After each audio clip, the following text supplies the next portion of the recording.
মমতা বন্দ্যোপাধ্যায় যে পলিসিগুলো নিয়েছেন তার মধ্যে যে সোশ্যাল ওয়েলফেয়ার স্কিম রয়েছে, ইজ দিস নট এনাফ কি এই সম্পদের পুনর্বন্টন বা গরিবের হাতে টাকা যাওয়া? যেমন ধরো ক্লাবগুলো টাকা পাচ্ছে, সেই ক্লাবের মাধ্যমে তৃণমূলের কথা হচ্ছে ঢাকিরা টাকা পাচ্ছে, বা পুজোর যে যারা মানুষ, গরিব মানুষ, খেটে খাওয়া মানুষ, তারা টাকা পাচ্ছেন, কিংবা ধরো এই যে লক্ষ্মীর ভান্ডার, ইজ ইট নট এনাফ?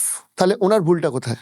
এটা তো তুমি মানে আমরা একদম খুব ক্লাসিক্যাল ট্রিকল ডাউন ইকোনমির কথা বলছি, রাইট? যে আমি বড় লোকদের হাতে টাকা দিচ্ছি এবং আমি আশা করছি তারা ধীরে ধীরে নিচু তলাতেও সেই টাকাটা পৌঁছাবেন।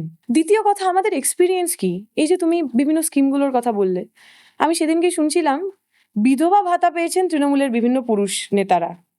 মানে এমন নাম লেখানোর আর ওই যে অ্যাকাউন্ট দিতে হয়, ব্যাংক অ্যাকাউন্ট দিতে হয়, সেখানে এমন রকম দুর্নীতি করেছেন যে একজন পুরুষ মানুষ সুস্থ সবল তিনি বিধবা ভাতা পেয়েছেন। আমরা গ্রামে গ্রামে জানি যে এই যে 100 দিনের কাজের টাকা বা এই যে প্রধানমন্ত্রী আবাস যোজনা, যে মানুষ গরিব, যে মানুষের মাথার ওপর ছাদ নেই, তিনি ওই আবাস যোজনার টাকা পাননি।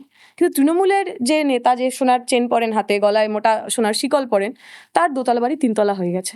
ফলে যে টাকাটা একদম ক্লাসিক্যাল ট্রিকল ডাউন ইকোনমিতেও সাধারণ মানুষের কাছে পৌঁছানোর কথা ছিল, তৃণমূলের দুর্নীতির কারণে সেটা পৌঁছচ্ছে না।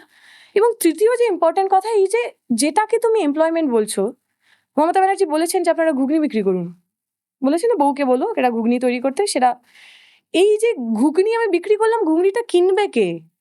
ঘুগনি যিনি কিনবে তার পকেটে টাকাটা আসবে কোথা থেকে? একটা তো যে কোনো ইকোনমির বেসিক কিছু প্রিন্সিপাল থাকে, যে তুমি একটা ভারী শিল্প তৈরি করলে বা তুমি স্থায়ী চাকরি দিলে, সেই স্থায়ী চাকরি থেকে কিছু টাকা তোমার হাতে উদ্বৃত্ত হলো, এক্সট্রা হলো, সেই টাকাটা তুমি বাজারে গিয়ে খরচা করলে। তুমি বলছো বাজারে তুমি নানা ধরনের কাজ তৈরি করবে, কিন্তু সেইটা কেনার মতো ক্রয় ক্ষমতাটা তৈরি হবে কি করে?